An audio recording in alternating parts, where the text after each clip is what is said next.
ప్రజాభిమాని స్వర్గీయ కాళ్ళ దొంగబాబు ప్రజా హృదయాలలో చిరస్మరణీయుడని జగ్గంపేట ఎమ్మెల్యే జ్యోతుల నెహ్రూ అన్నారు. మండల కేంద్రమైన కిర్లంపూడి ప్రాథమిక ఆరోగ్య కేంద్రం ఎదురుగా ఏర్పాటు చేసిన కాళ్ళ దొంగబాబు విగ్రహాన్ని జగ్గంపేట ఎమ్మెల్యే జ్యోతుల నెహ్రూ కుటుంబ సమేతంగా హాజరై దొంగబాబు విగ్రహాన్ని ఆవిష్కరించి ఘన నివాళి అర్పించారు. కిర్లంపూడి సొసైటీ అధ్యక్షులు కుర్లా చిన్నబాబు, జగ్గంపేట నియోజకవర్గం అభివృద్ధి కమిటీ మెంబర్ చదరం చెంటిబాబు, టీడీపీ నాయకులు తూము కుమార్, జగపతి నగరం సర్పంచ్ గూడాల శ్రీ లతారాంబాబు పర్యవేక్షణలో కాళ్ళ దొంగబాబు కుమారుడు కాళ్ళ వెంకటేష్, కాళ్ళ భద్రాచలం, కాళ్ళ చెంటి, కాళ్ళ దుర్గా ప్రసాద్, కాళ్ళ గోవిందరాజులు ఆధ్వర్యంలో ఏర్పాటు చేసిన విగ్రహ ఆవిష్కరణ కార్యక్రమానికి జగ్గంపేట ఎమ్మెల్యే జ్యోతుల నెహ్రూ ముఖ్య అతిథిగా పాల్గొన్నారు.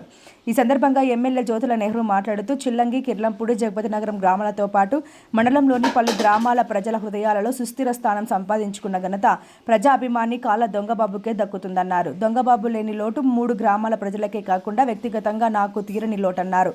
దొంగబాబు విగ్రహ ఆవిష్కరణ పురస్కరించుకుని ఎమ్మెల్యే జ్యోతుల నెహ్రూ, జిల్లా టీడీపీ అధ్యక్షుడు, జగ్గంపేట నియోజకవర్గం అభివృద్ధి కమిటీ చైర్మన్ జ్యోతుల నవీన్ కుమార్ సొంత ఖర్చులతో సుమారు 10,000 మందికి భోజనాలు ఏర్పాటు చేశారు. ఈ కార్యక్రమంలో అధిక సంఖ్యలో కూటమి నాయకులు, కిర్లంపూడి, చిల్లంగి, జగపతి నగరం గ్రామాలతో పాటు చుట్టుపక్కల గ్రామాలకు చెందిన ప్రజలు, దొంగబాబు అభిమానులు అధిక సంఖ్యలో పాల్గొన్నారు. ఒక అజాత శత్రువు అంటే అందరూ పార్టీల్లో తిరుగుతారు, అందరూ రాజకీయాలు చేస్తుంటారు, కానీ అన్ని పార్టీలకి అందరికీ కావాల్సిన వ్యక్తి ఇక ఉన్నాడు, ఉండగలిగాడు అంటే అది ఒక దొంగబాబు గారికి జరిగింది. నేను ఈరోజు వాళ్ళ పిల్లలను కూడా మీరంతా కూడా దొంగబాబు గారిని ఏ విధంగా అయితే ముందుకు మీరు వెనకాల నడిపించారో ఇప్పుడు అదేవిధంగా మీరు ముందుండి ఈ సేవను కొనసాగించాలని, దానికి నెహ్రూ గారు ఎల్లప్పుడూ మీకు సపోర్ట్గా ఉంటారని, దానికి మేమంతా కూడా తోడుగా ఉంటామని మరొకసారి ఈ విధంగా ఈ కార్యక్రమాన్ని ఒక విధంగా దొంగబాబు గారు రుణం నెహ్రూ గారు తీర్చుకున్నారని చెప్పొచ్చు ఈవేళ.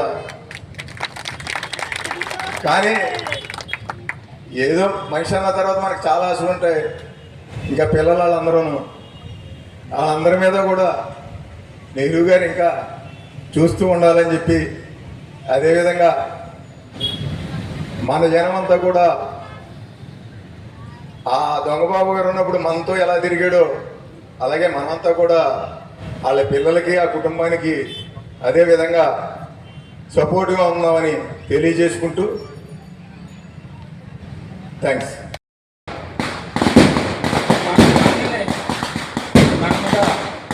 తీర్చిదిద్దిన నవ్యాంధ్రప్రదేశ్ ఆస్థాన శిల్పి వడియార్ గారికి మేము ఎంతో రుణపడి ఉంటాం. ఎందుకంటే ఒక 4-5 సార్లు తిరిగాం. ఆయన మీకు ఎలా కావాలన్నా చూసుకోండి అమ్మా, మీకు ఎన్నిసార్లైనా నేను చేస్తాను అని చెప్పి మాకు మాట ఇవ్వడం, మేము ఏ రోజు వెళ్ళినా సరే చాలా ఆప్యాయంగా పలకరించి చాలా ఓపిక చేసి ఈరోజు మా నాన్నగారిలాగా తీర్చిదిద్దినందుకు ప్రత్యేకంగా ధన్యవాదాలు తెలియజేసుకున్నాను.